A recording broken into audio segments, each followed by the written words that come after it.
ሳራ የተባለች ወጣት የህይወቴን ዓለም ያሳየኛል ብላ በማመን ያገባችው ባል ለተከታታይ ዓመታት ልጅ አልወለድሽም በማለት ፊት ሲነሳትና ከዚያ በላይ ደግሞ አብራቸው የምትኖረው የባሏ እናት ልጄን ያለ ዘር አስቀረሽው ስትል ነጋጠባ በመጥፎና ልብ ሰባሪ ቃላት ስትጨቀጭቃት ከርማ እናትና ልጅ ከቤት እንድትወጣ ያስገድዷታል።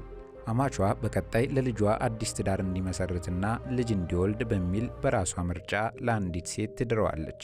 ብቸኛና መጠጊያ የሌላት ሳራም ሁኔታውን መቋቋም ስላልቻለች ቤቱን ለቃ ገጠር ወደሚገኘው የተዘጋው የአባቷ ቤት ገብታ አስቸጋሪ ህይወትን ለመግፋት ተገደደች። ሁሌም ወደ አምላኳ ስትጮህ ከርማ በመጨረሻም ያልታሰበ ዕጣ ፈንታ አግኝታ የተለየ ህይወት መንገድ ላይ የገባችው ሳራ በአንድ ወቅት ይንቋት የነበሩት ሰዎች ሁሉ አንገታቸውን በፊቷ እንዲደፉ ያስገደደ ስኬትን ተቆናጠጠች። ቻናላችንን ሰብስክራይብ በማድረግ የደወሏን ምልክት በመጫን በየቀኑ የምንለቃቸውን አዝናኝና አስገራሚ ቪዲዮዎችን መመልከት ትችላላችሁ። ወደ ዛሬ ቪዲዮ አለፍኩ። በፓኪስታን ሰሜናዊ ክልል በምትገኘው ጊልጌት ከተማ ውስጥ ከተጋቡ 5 ዓመታት ያለፋቸው ሳራና ሐምዛ የተባሉ ባልና ሚስቶች ሲኖሩ ጥንዶቹ ልጅ ወልደው መሳም ባለመቻላቸው በትልቁ ቤታቸው ውስጥ የሚኖሩት 3 የቤተሰቡ አባላት ማለትም ሳራ፣ ባሏ፣ ሐምዛና የሐምዛ እናት ቢልኬስ ብቻ ነበሩ። ቢልኬስ በጣም ጨካኝ ሴት ስለነበረች የአንድያ ልጇ ሐምዛ አይኑን በአይኑ ማየት ባለመቻሉና ለሷም ለአያትነት አለመብቃት ተጠያቂ ሳራ ነች ብላ ስለምታስብ ሁልጊዜ ሳራን በመጥፎ ቃላቶች ትናገራታለች፣ ትበድላታለችም። ብቸኛዋ ሳራም በእያንዳንዱ ሌሊት እጆቿን ወደ አምላኳ ዘርግታ አላህ ሆይ አንተ የኔ ጌታ ነህ፣ አንተ ብቻ ነህ ህመሜን የምታውቀውና ሁሉም ሰው ሲገፋኝ አንተ ብቻ መጠጊያዬ ነህ። የልቤን ባዶነት በልጅ ሙላው፣ የብቸኝነት ህይወቴን በንጹህ ፈገግታ አብራልኝ። በበረሃማ ምድር ላይ እንኳን አበባ እንዲያብብ ማድረግ ትችላለህ። ታዲያ ለምን የኔ ማህፀን ደረቀ? በጣም አዛኝ የሆንከው አምላኬ ሆይ መከራዬን አስወግድልኝ በማለት በእንባ ትማጸናለች። የአማቿ ከባባድ ቃላትና ዘለፋ የቀጠለባት ሳራ የሆዷን በሆዷ አድርጋ ብትኖርም ቢልኬስ ግን በተደጋጋሚ አንቺ ያልታደልሽ ልጅ፣ ወርቃማ ቤተሰቤን ኦን አደረግሽው፣ የማትወልድ ሴት ፍሬ እንደማያፈራ ደረቅ ዛፍ ናት በማለት ስለታም ቃላትን በመትፋት ስትናገራት የሳራ ልብ በቀስታ እንደተወጋ ያህል ይሰማት ነበር። ባለቤቷ ሐምዛ በመጀመሪያ ከሚስቱ ጎን ይቆም የነበረ ቢሆንም ብዙ ጊዜ እያለፈ ሲሄድ ግን እሱም እንደናቱ ሳራን ፊት ይነሳትና ይርቃት ጀምሯል። የአካባቢው ሴቶችም አቅራቢያቸው ባለው ገበያ ውስጥ በመንደሩ ተሰባስበው ሳራን ከተመለከቷት አይኖቻቸውን ተክለውባት ከንፈራቸውን ይመጣሉ። እያንዳንዶቹ ደግሞ የፌዝ ፈገግታ ስለሚያሳዩት ከቤትም ከውጭም የተገፋችው ሳራ በጥልቅ ስትሰቃይ ነበርና ብቻዋን በር ዘግታ ታለቅሳለች። ቀስ በቀስ ግን ሁሉንም ችላ ምንም እንዳልሰማች ማስመሰል ተምራ ብትተገብረውም በልቧ ውስጥ ያሉት ቁስሎች ከቀን ወደ ቀን እየጨመሩ መጥተው 5ኛውን የጋብቻ በዓላቸውን ካከበሩ ከጥቂት ቀናት በኋላ አንድ ምሽት ላይ ሐምዛና ቢልኬስ ግቢ ውስጥ ተቀምጠው እየተነጋገሩ ሳለ ሳራ ሻይ ይዛ ወደ እነሱ ጋር ስትመጣና ስታቀርብላቸው ቢልኬስ ሳራ አንድ የምነግርሽ ነገር ነበረኝ ስትላት ጸጥ ብላ የሻይ ስኒውን አስቀምጣ አብራቸው ተቀመጠች። ሳራ አማቿን ደሞ ምን ልትለኝ ነው በሚል አስተያየት እየተመለከተቻት ስትጠባበቅ ቢልኬስ ወደ ሌላ ቦታ እያየች መናገር ጀመረች። 5 ዓመት ሆናችሁ፣ አሁንም ግን ልጅ አልሰጠሽውም። በዚህ ከቀጠለ ልጅ ያለ ዘር ሊቀር ነው። ከዚህ በላይ መጠበቅ አልቻልኩም። ለልጄ ሌላ ጋብቻ አዘጋጅቼለታለሁ፣ እጮኛም መርጬለታለሁ። አሊሳ ትባላለች። የዋህና ጥሩ ባህሪ ያላት ቆንጆ ሴት ነች። የቤተሰባችንን ብርሃን በደማቁ ማብራት እንደምትችል ተስፋ አድርጋለሁ ስትል ሳራ ቃላቶቹ ጭንቅላቷ ላይ አንዳች ነገር እንደወደቀባት ያህል ነበር የተሰማት። ዓለም የተደፋባት ያህል ስለሆነባትም አንድም ቃል መናገር ሳትችል ባሏን ብቻ ቀና ብላ ተመለከተችው። ሐምዛ በጨረፍታ አንድ ጊዜ አያትና አይኑን ዝቅ ሲያደርግ ዝምታው በዚህ ውሳኔ ሙሉ በሙሉ የተስማማ መሆኑን ግልጽ የሆነላት ሳራ ይበልጥ ልቧ ተሰበረና ጸጥ ብላ ቆየች። አንገቷንም ደፍታ በጸጥታ ወደ ክፍሏ ተመለሰች። ትታቸው ስትሄድ ዳግም የአማቿ የሰላ ድምፅ ከኋላዋ ጮኸ። ምን ማድረግ እንዳለብሽ ለማሳወቅ እንጂ ፈቃድ እየጠየቅኩሽ አይደለም እሺ አለቻት። ከአንድ ሳምንት በኋላ የሰርግ ሙዚቃ የቤቱንና ግቢውን አየር ሞላው። የመንደሩ ሰው ሁሉ የሐምዛን አዲስ ጋብቻ ለማድመቅ እየመጣ ሲሆን ከበሮ ዜማውና ጭፈራው ደርቶ ሰዎች አዲሷን ሙሽሪት ኤሊዛን ለማየት ይጠባበቁ ጀመር።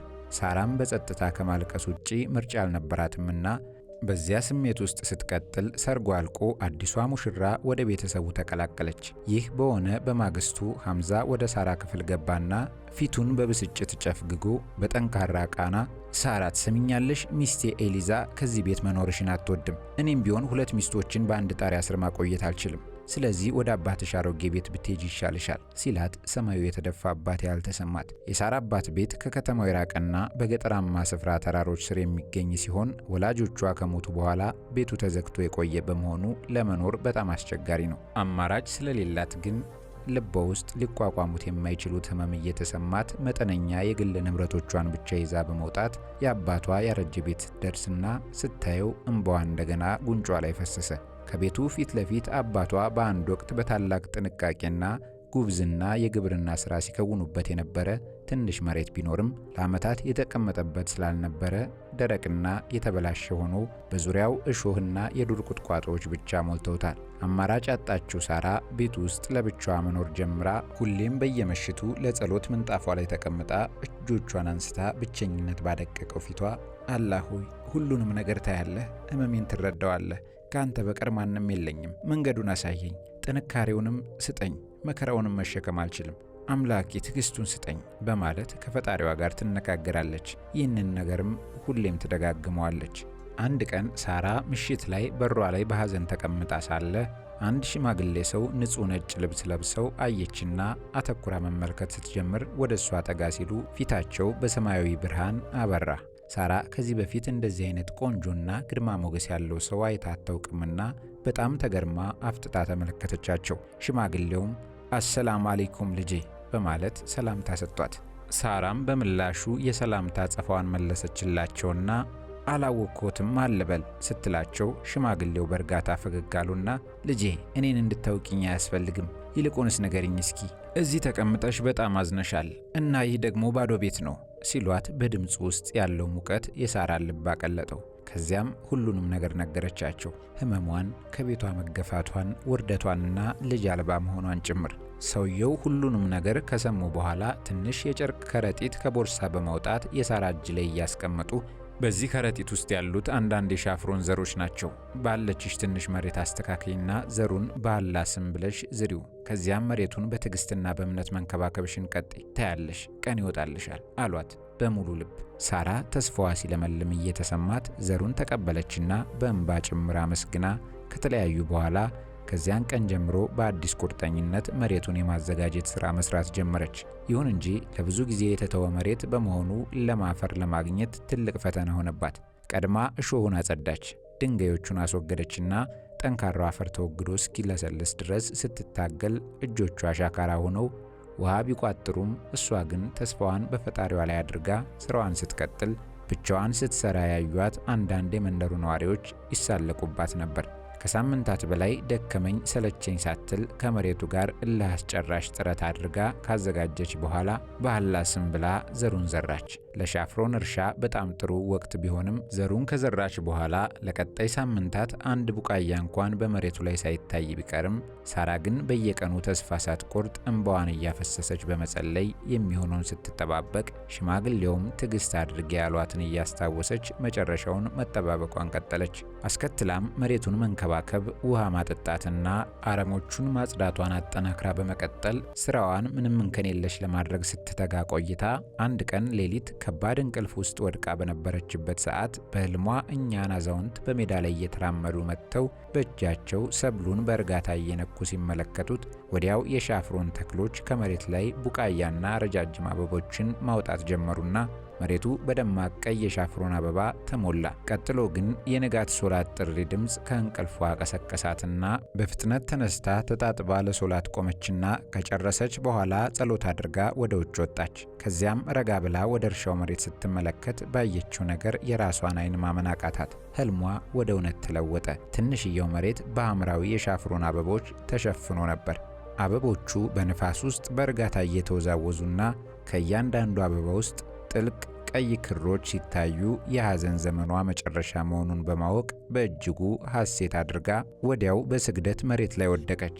እንባዋ ያለማቋረጥ ከዓይኖቿ እየፈሰሰ ሁሉን ቻይ የሆነውን ጌታዋን እያመሰገነች ሁለቱንም እጆቿን ወደ ሰማይ እያነሳች አምላኬ ጥሬን መለስክ፣ ጸሎቴን ተቀብለሃል። ወሰን ለሌለው ምሕረት አመስጋኝ ነኝ። በጣም አዛኝ የሆንከው አላህ ሆይ ሁልጊዜ በምሕረት ስር እንድቆይ መንገድህን ምራኝ አለች በተመስጦ። አስከትሎም ቀኑን ሙሉ ምርቱን ስትሰበስብ ዋለችና በነጋተው ጠዋት በሻፍሮን የተሞላ ቅርጫት ይዛ ወደ ከተማው ትልቅ ገበያ ሄዳ ለሽያጭ ስታቀርብ የእሷ ሻፍሮን መዓዛው ጠንከር ያለ፣ ቀለሙ ጥልቅና በጥራት ከመደበኛው እጅግ የላቀ ስለነበር እዚያ እንደደረሰች ገዢዎች በሳራ ዙሪያ ተኮለኮሉ። ሁሉም ሰው እንደዚያ ያለ ከፍተኛ ጥራት ያለው ሻፍሮን ሲያይ ተገርሞ በሽሚያና በጨረታ ከፍተኛውን ዋጋ ሽጣ ገና በመጀመሪያው ቀን ብዙ ገንዘብ ይዛ ወደ ቤቷ ተመለሰች። ወደ ቤቷ ከተመለሰች በኋላም ባሉት ተከታታይ ቀናት ትልልቅ ነጋዴዎች የቅድሚያ ትዕዛዝ ለመስጠት ወደ መንደሩ እንደመጡ ከአካባቢው ነዋሪዎች ሰማችና ባለችበት መሸጥ ጀመረች። ከተወሰኑ ቀናት በኋላ ግን በአካባቢው ባለው የእርሻ ሜዳ ላይ ጨለማን ተገን ተደርጎ ባልታወቁ ወንበዴዎች ከፍተኛ ጥቃት ተሰንዝሮ የሁሉን ሰው ሰብል በአንድ ሌሊት በማውደማቸው መንደርተኛው ሐዘን ላይ ወደቀ። የሚያስደንቀው ነገር ግን የሁሉም ሰው ማሳዎች ሲወድሙ የሳራ የእርሻ መሬት ግን ምንም ሳይነካ እንደነበረ በመቆየቱ ሁሉም ሰው መሬቷን ሲያይ በጣም ተገረመ፣ ተደነቀም። በአንድ ወቅት ያፌዙባት የነበሩት የአካባቢው ሰዎች አሁን ሳራን የተለየ ነገር ስላዩባት በምቀኝነትና በመገረም ሲያዩዋት ቢከርሙም እሷ ሁሉንም ትታ ስራዋን ተያይዘዋለች። ከትንሽ ጊዜ በኋላ አንድ ቀን ምሽት ላይ ሳራ የቀድሞ ባሏ ሐምዛን በሯ ላይ በአፍረትና በጸጸት አንገቱን ደፍቶ ቆሞ ተመለከተችውና የሚለውን ለመስማት ዝም ብላ ጠበቀችው። ትልቅ ግፍ ፈጽሜያለሁ፣ እባክሽን ይቅርታ አድርጊልኝ አላት በአፍረት እንደተሸበበ። ሳራ ምንም ሳትናገር ዝም ብላ ስታየው ሐምዛ ቀጠለ። ልክ እንደሌላው ሰው በመንደር ውስጥ የገባው ተባይ ሰብሎችን ሁሉ አጠፋብኝ። በቤቴ ውስጥ የቀረ አንድም እህል የለም። እናቴ ታመመች። ድህነቴን ያየችው ኤሊዛም ትታን ወደ አባቷ ቤት ተመለሰች። አሁን በእጅጉ ተቸግሬያለሁ፣ እባክሽን የተወሰነ እህል ስጪኝ ሲል ተማጸናት። ሳራም በረጅሙ ተነፈሰችና በእርጋታ እሱን ከፈለክ ለምትወስደው እያንዳንዱ እህል ገንዘብ መክፈል አለብህ አለችው። ይህን ተናግራ ካጠገቡ ዞር ስትል ሐምዛ በአፍረት አንገቱን ዝቅ አድርጎ ዳግም ሳያገኛት ሄደ።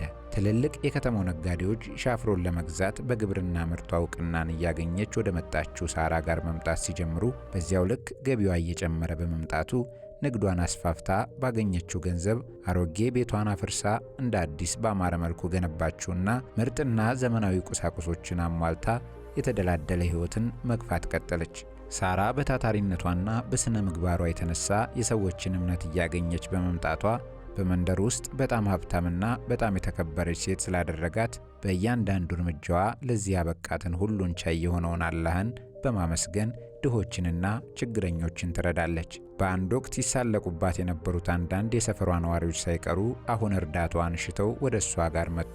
ሁሌም የምሽት ጸሎቷን ቀጥላ አላህ ሆይ ጸሎቴን ሰምተህ ከጎኔ ቆመሃል፣ በሐዘን በተሞላው ሕይወቴ ውስጥ ብርሃንን አመጣህ፣ ወሰን በሌለው ምሕረትህ ለዘላለም አመስጋኝ ነኝ። በጣም መሐሪ ሆንከው አምላኬ ሆይ ሁሌም ከጎኔ እንድትሆን እለምንሃለሁ። ያንተ መኖር በቂዬ ነው፣ ሌላ ማንም አያስፈልገኝም። ከኔ ጋር ስትሆን ልቤ ሰላም ነው፣ ሕይወቴም ሙሉ ነው በማለት ትለምናለች። እናም የሳራ የሕይወት ገጠመኝ የሚያስተምረው በትዕግስት የሚጸኑ በአምላካቸው የሚተማመኑና በሕግ የሚመሩ ሰዎች በመጨረሻው በውጤት ቅር የማይሰኙ መሆናቸውን ነው። የሕይወት መንገድ ሁሌም እንደ አበባዎች የፈካና የተሻለ አይደለም። ይልቁንም ገደላማና እንደ ተራራ ያሉ መተላለፊያዎች አሉት። ቻይ የሆነው አምላክ የአማኞችን የእምነት ጥልቀት ለመለካት በተለያዩ ፈተናዎች ይፈትናል። ጠንካሮች ከባድ ችግር ቢገጥማቸውም እንኳ በትዕግስትና የሚቻላቸውን ሁሉ በማድረግ ፈጽሞ ሊገምቱት የማይችሉት በሮች ይከፍቱላቸዋል። የትዕግስትን ፍሬ ሁልጊዜ ጣፋጭ ነው። እናንተስ ውድ ቤተሰቦቻችን ስለዚህ አስተማሪ ድንቅ ታሪክ ምን ተሰማችሁ? አስተያየትና ሐሳባችሁን አካፍሉን። እኛ እዚህ ላይ አበቃን። ቸር ቆዩልን።